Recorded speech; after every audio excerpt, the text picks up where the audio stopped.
வணக்கம் மக்களே, welcome to ஆப்டி தமிழா. இந்த வீடியோ நம்ம ஐடிபிஐ ஜூனியர் அசிஸ்டன்ட் மேனேஜர் போஸ்ட்டுக்கான கொஸ்டின்ஸ் வந்து பார்க்கலாம். ஸோ இந்த வீடியோல வந்து நம்ம ஒரு 3 கொஸ்டின்ஸ் பார்க்க போறோம். ஓகே, அந்த விதத்துல ஃபர்ஸ்ட் கொஸ்டின் என்ன சொல்லியிருக்காங்க அப்படின்னு சொல்லிட்டு பாருங்க. ஃபர்ஸ்ட் என்ன சொல்லியிருக்காங்க? A train leaves station A at 1 p.m. and reaches B after 21 hours. Okay. Another train leaves station B at 2 p.m. and reaches A after 3 hours.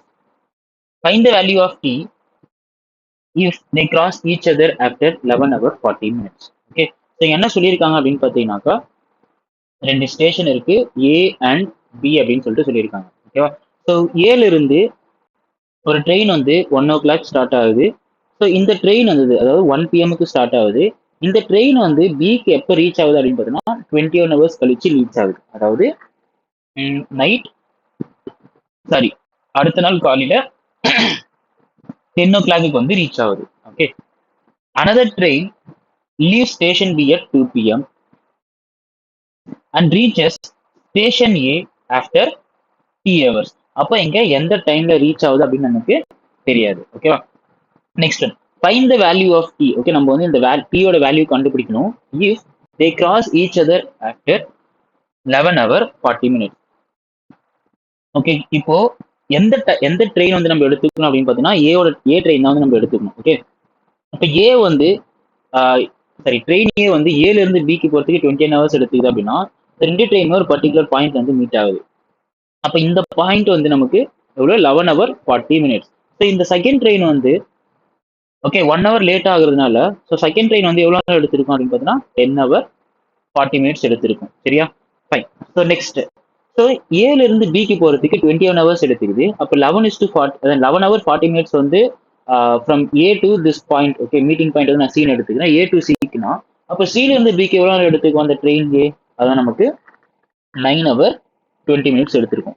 Okay, இப்போ நீங்க அப்சர்வ் பண்ணீங்கன்னா இந்த சி டு பி டிஸ்டன்ஸை நம்ம cover பண்றதுக்கு ஏ வந்து 9 hours 20 minutes எடுத்திருக்கு and B வந்து 10 hours 40 minutes எடுத்திருக்கு. ஓகேவா?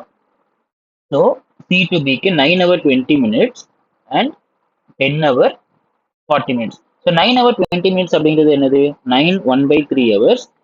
அதாவது என்ன ஆகும் பார்த்தீங்கன்னா 28/3 hours.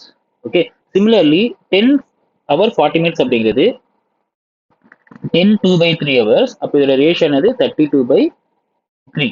ஸோ இதோட ரேஷியோ என்ன ஆக போகுது? ஓகே, ஸோ 3 கேன்சல் ஆக போகுது. ஸோ 28க்கும் 32க்கும் ரேஷியோ என்ன அப்படின்னு பார்த்தீங்கன்னா 7:8. ஓகே, ஸோ இது என்ன அப்படின்னு பார்த்தீங்கன்னா ஏ ட்ரெயினோட ஓகே, ஸோ ஏ ட்ரெயினோட டைம். இது வந்து நமக்கு என்னது? பி ட்ரெயினோட டைம்.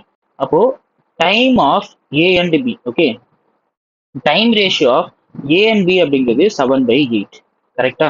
ஸோ இங்க ஏ வந்து பி ரீச் ஆகிறதுக்கு எவ்வளோ எடுத்துக்குது? 21. அப்போ இந்த 7 பார்ட் தான் வந்து 21 அப்படின்னா அப்போ 8 பார்ட் வந்து என்ன அப்படின்னு சொல்லிட்டு கேட்குறாங்க. ஸோ கிராஸ் மல்டிப்ளை பண்ணீங்க அப்படின்னா என்ன ஆக போகுது? 21 into 8/7. ஓகே, இது கேன்சல் பண்ணா 3 times. அப்போ எனக்கு 24 hours. ஓகே, ஸோ இதோட ஆன்சர் என்ன அப்படின்னு பார்த்தீங்கன்னா 24 hours. சரியா? ஃபைன். ஸோ நெக்ஸ்ட் ஒன் என்ன கொடுத்துருக்காங்க அப்படின்னு சொல்லிட்டு பாருங்க. A invested rupees 12,000 in simple interest and same amount in compound interest at X% rate of interest for both. If he invested in simple interest for 3 years and 2 years in compound interest, then difference between interest received is 1,530. Find the value of X. Okay, fine. So இந்த 1,530 அப்படிங்கிறது okay 12,000ல எவ்வளோ percentage? Okay, so அப்போ என்ன ஆக போகுது? இங்கே zeros வந்து cancel ஆக போகுது. ஸோ 153/12. ஓகே, 3 டேபிள் கேன்சல் பண்ண அப்படின்னா அது எனக்கு 4 times, இது எனக்கு 51. ஸோ 51/4. ஓகே, அப்படிங்கிறது என்ன அப்படின்னு பார்த்தீங்கன்னா 12.75%. ஓகே, 12.75%.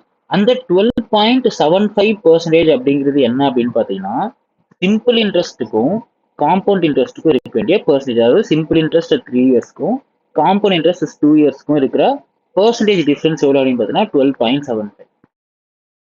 ஓகே, ஸோ ஆல்வேஸ் ஒன்னே ஒன்று மட்டும் ஞாபகம் வச்சுக்கோங்க.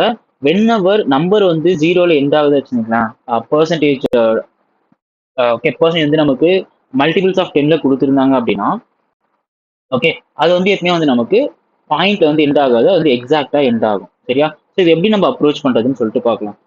Okay, fine. ஸோ எப்படி அப்ரோச் பண்றது? இப்போ நான் இதை பேஸ் பண்ணி இதுல இருந்து ஒரே ஒரு ஆப்ஷன் மட்டும் எடுத்து சால்வ் பண்றேன். அதுமாதிரி இதுல இருந்து ஒரு ஆப்ஷன் வந்து எடுத்து சால்வ் பண்றேன். அதுல நம்ம என்ன ஆன்சர்னு சொல்லிட்டு நம்ம கண்டுபிடிச்சிக்கலாம்.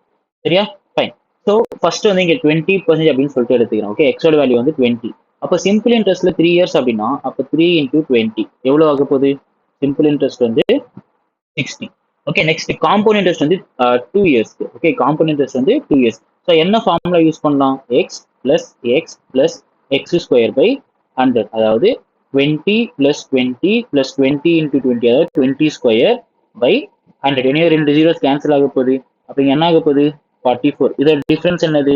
இதோட டிஃபரன்ஸ் வந்து நமக்கு 16 அப்படின்னு சொல்லிட்டு வரும். ஓகே, அதான் சொன்னோம் பார்த்தீங்களா? ஸோ காம்பவுண்ட் இன்ட்ரெஸ்ட்ல எப்பயுமே வந்து நமக்கு டெசிமல்ல வராது, எக்ஸாக்ட் வேல்யூல தான் வரும். ஓகே, ஸோ அதே மாதிரி இங்கேயும் பார்த்தீங்கன்னா 3 இயர்ஸ் அப்படின்னு சொல்லிட்டதுனால இங்க வந்து நமக்கு எக்ஸாக்ட் வேல்யூ தான் வரும். பட் நமக்கு டிஃபரன்ஸ் எப்படி வரணும்? டெசிமல்ல வரணும். ஸோ இதை பேஸ் பண்ணி ஃபர்ஸ்ட் 3 ஆப்ஷன்ஸ் வந்து நான் எலிமினேட் பண்ணிடலாம். இப்போ ஆப்ஷன் டி போறேன். ஓகே, ஸோ ஒரு வருஷத்துக்கு வந்து 25% அப்படின்னா அப்போ 3 வருஷத்துக்கு வந்து 75%. கரெக்டா? Next compound interest. Okay, so compound இன்ட்ரெஸ்ட்ல okay, so 25 plus 25 plus so 25 into 25 என்னது? 625 டிவைடட் பை 100. அப்போ 50 பிளஸ் 625 பை 100 அப்படிங்கிறது 6.25. அப்போ 50 பிளஸ் 6.25 அப்படிங்கிறது 56.25. ஓகே, இது வந்து நமக்கு சிம்பிள் இன்ட்ரெஸ்ட் பெர்சன்டேஜ், இது வந்து நமக்கு காம்பவுண்ட் இன்ட்ரெஸ்ட் பெர்சன்டேஜ். இதோட டிஃபரன்ஸ் என்னது? இதோட டிஃபரன்ஸ் எடுத்தீங்க அப்படின்னா ஓகே, இப்போ நீங்க 60க்கும் 75க்குமே எடுத்தீங்கன்னா உங்களுக்கு வந்து 15% டிஃபரன்ஸ் வருது.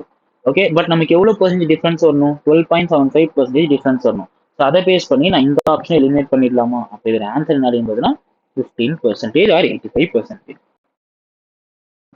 ஸோ நெக்ஸ்ட் கொஸ்டின் என்ன சொல்லியிருக்காங்க அப்படின்னு சொல்லிட்டு பாருங்க. A dishonest seller bought 12 kg items and sold at cost of 15 kg items.